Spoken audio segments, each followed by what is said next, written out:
NDA विधायक दल की बैठक के बाद नीतीश कुमार सीधा सीएम आवास के लिए रवाना हो गए और अब से कुछ ही देर बाद वो राजभवन पहुंचेंगे, जहां बिहार के राज्यपाल आरिफ मोहम्मद खान को अपना इस्तीफा सौंपेंगे। साथ ही सरकार बनाने का दावा भी पेश करेंगे। आपको बता दें, कल सुबह 11:30 बजे का समय तय किया गया है और एनडीए के तमाम जो बड़े दिग्गज नेता हैं कल वो पटना पहुंचेंगे। खुद आपको बता दें, प्रधानमंत्री नरेंद्र मोदी पटना पहुंचने वाले हैं, उनके साथ कई केंद्रीय मंत्री भी पहुंचेंगे। और नीतीश का सीधा रुख कर लेते हैं। नीतीश, थोड़ा सा चेंज आया है प्रोग्राम में। पहले ये माना जा रहा था कि सीधा अगर विधानसभा से निकल के राजभवन पहुंचेंगे, लेकिन अब थोड़ा चेंज आया है। अभी सीएम आवास गए, ये चेंज क्यों आया है, कोई जानकारी?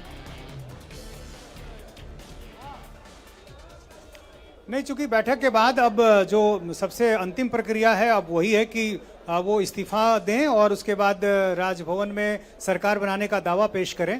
तो आप सुबह से देखें, ये सारी चीज़ें पहले से तय थीं और इसके बाद अब थोड़ी देर में वो अपने आवास से प्रस्थान करेंगे राजभवन के लिए। और चूंकि मुख्यमंत्री आवास और राजभवन बिल्कुल आमने सामने है, बमुश्किल 200 मीटर की दूरी आप कह सकती हैं, तो फासला भी बिल्कुल करीब है और आमने सामने है। तो मीटिंग के बाद अभी वो आवास गए हैं और वहाँ से फिर कुछ नेताओं के साथ वो राजभवन जाएंगे।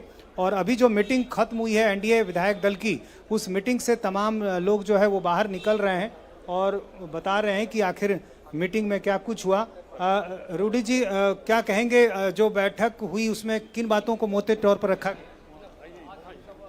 बहुमत के साथ चुने गए नीतीश कुमार फिर से एक बार मुख्यमंत्री का शपथ लेंगे और उनके जोश के साथ कहा कि फिर से एक बार बिहार के विकास में हम सबको जुट जाना है। इससे बड़ा संवाद क्या हो सकता? कल शपथ ग्रहण समारोह है, भव्य कार्यक्रम रखा जा रहा है, प्रधानमंत्री खुद आ रहे हैं।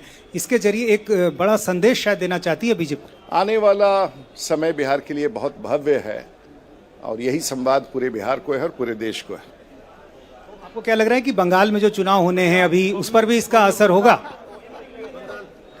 बंगाल पहले, कल बिहार समाप्त हो जाने दीजिए, शपथ ले दीजिए, फिर बंगाल पर बातचीत होगी। मंत्रिमंडल पर भी नजर होगी। राजपूत समाज से सबसे ज्यादा जीते हैं 32 पूरे बिहार में। पार्टियों को तय करना है, इसमें मेरा कोई तक नहीं, लेकिन सबसे बड़ी तो राजीव प्रताप रूडी इस बैठक से अभी बाहर आ रहे हैं और एक एक करके तमाम नेता जो है वो बाहर आ रहे हैं और ये बता रहे हैं कि नीतीश कुमार ने अंदर मीटिंग में क्या कुछ कहा, किन बातों को रखा है।